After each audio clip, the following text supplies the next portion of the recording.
A few weeks back, Redmi launched the K30 in China, supposedly an upgrade from the K20. In reality, the K30 is a downgrade, but it's an upgrade. I know it sounds crazy, but it's true. I'll explain after we unbox it and have a look at the phone. And we'll unbox it after you subscribe to the channel and hit the bell icon. Done? Let's now get started.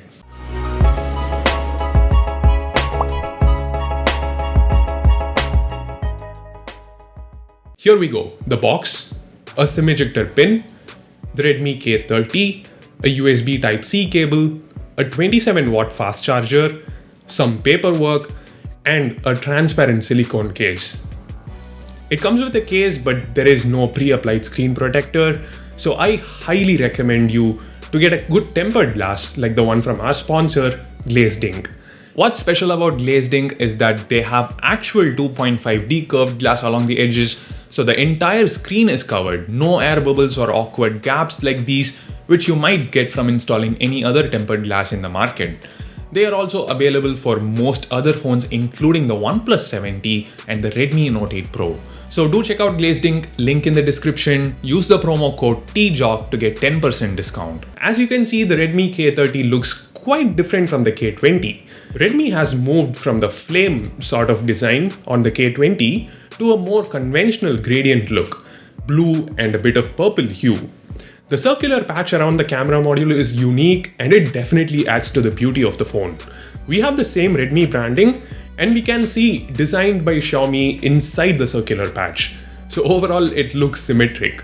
I really like how it looks. I mean, I would even be okay if they went for the K20's back panel with some minor changes, but then these days brands kind of feel forced to do something different with every model, even if it's just an incremental upgrade.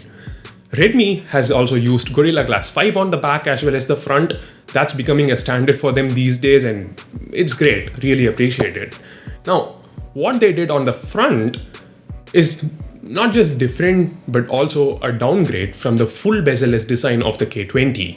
Now, whenever I say downgrade, keep in mind that the K30 will probably launch at a much cheaper price than the K20 did. So the disappointment here is not that they went for a punch hole display. Punch hole cameras are fine, they're as good as dot notch cameras. But the problem here is the second camera. Is it an ultra wide camera for group selfies? No, it's a depth sensor. If you've been a subscriber, you know I hate depth sensors.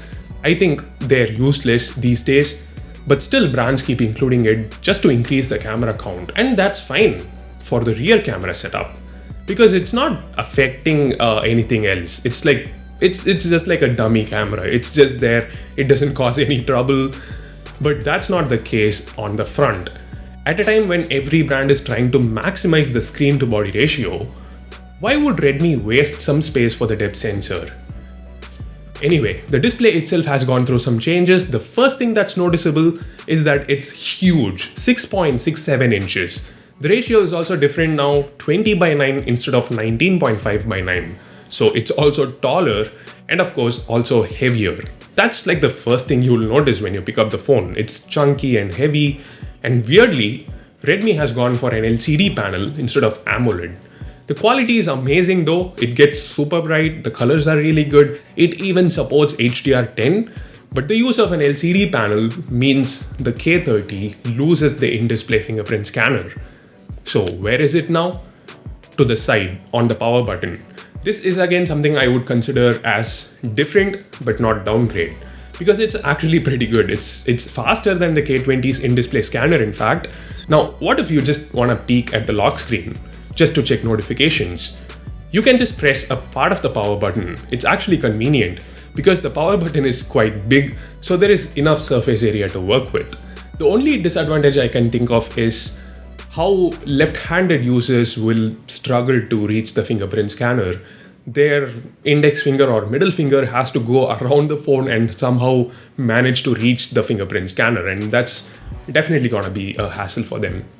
So we lose the in-display fingerprint scanner, but what we get in return is a 120Hz refresh rate panel. I loved the 120Hz panel on the ROG phone too, And the K30 has brought me back the super smooth experience.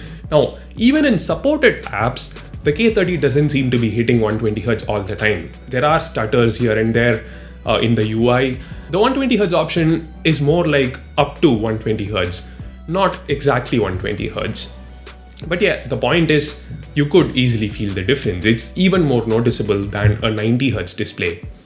That said, I do wish Redmi provided a 90Hz option as well, because 120Hz might have a big impact on the battery life. Speaking of which, the Redmi K30 comes with a 4500 mAh battery. Now that's a clear upgrade, and as we saw earlier, the 27-watt fast charger is included in the box, and it can charge the phone from 0 to 100 in just 68 minutes. That's almost as fast as the OnePlus 7T. Speaking of fast, the K30 sports the Snapdragon 730G chipset, the one that's found inside the Realme X2. Now, I've been using the X2 for a while and the performance is mind-blowing. Mind-blowing for a phone that's less than 20K. And I'm sure the K30 will perform similarly. It's just a minor upgrade from the 730 chip. It's slightly better for gaming. Let me know if you would like to see a speed test or something. I'll try to get it done. Now, this is the 6GB RAM 128GB storage variant, but there is also a 664, 8128 and 8256 variant available in China. Not sure about the variants to be launched in India. We gotta wait for that. But regardless, there is a hybrid SIM slot, so you can insert a micro SD card to expand storage if you want. Even if you use two SIMs, you can use a nano SIM adapter to make way for your micro SD card. Now, not just the micro SD slot, we've also got all the other basic stuff in place. The 3.5mm headphone jack, FM radio, dual band Wi-Fi, Bluetooth 5.0 with support for aptX HD, and even the IR blaster. There is NFC too, but the Indian variant will probably skip it. Next up, cameras. Now, the K20's camera setup was almost perfect. The only thing that was missing is a macro camera. The K30 has that, but it loses the telephoto camera. So no optical zoom. Instead, we have, guess what? A depth sensor. The main camera is a 64 megapixel unit, up from 48 megapixels on the K20, but the aperture on the K30 is a little narrower. So basically, when you compare them side by side, you're not gonna see any difference. And that's actually really good, considering the K30 will be priced lower than the K20. But the ultra-wide-angle camera is a bit of a downgrade.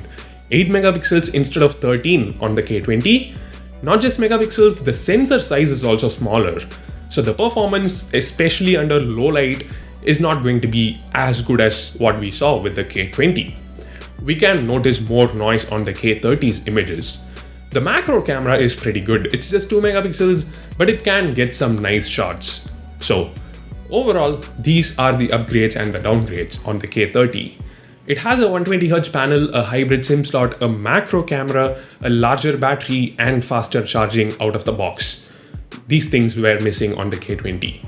On the other hand, it has an inferior ultra-wide-angle camera, it loses the telephoto camera altogether, it loses the AMOLED panel, it's larger, heavier, and it has a punch hole screen instead of the K20's fully bezel-less screen. Honestly, the K30 does feel like a downgrade, but it's still an upgrade. How? Well, downgrade in terms of features, upgrade in terms of value for money. Like I said before, K20 launched at 22,000 rupees. Right now it's 20,000, but the K30 is expected to be priced at around 18,000 rupees in India. And that's phenomenal. 120Hz panel, 4500 mAh battery with 27 watt fast charging, a solid camera setup, Snapdragon 730G, great build and design and whatnot. But that said, I don't think the K20 will be discontinued. So for those of you looking for a more premium experience, premium in some ways, like it has a more versatile camera setup, AMOLED display, a better design. I mean, it's the only phone under 20K to have a truly bezel-less screen. Okay, there's the Vivo V15 as well, but it's got a terrible MediaTek chip, so terrible compared to the 730 chip. So, okay, a question for you. If the price difference between the K20 and K30 is, say, 2000 rupees, which one would you buy? Let me know in the comment section. I'm really looking forward to the answers. So that's it. Thanks for watching. Ashwin Sundar here from Technology Jock. See you in the next video.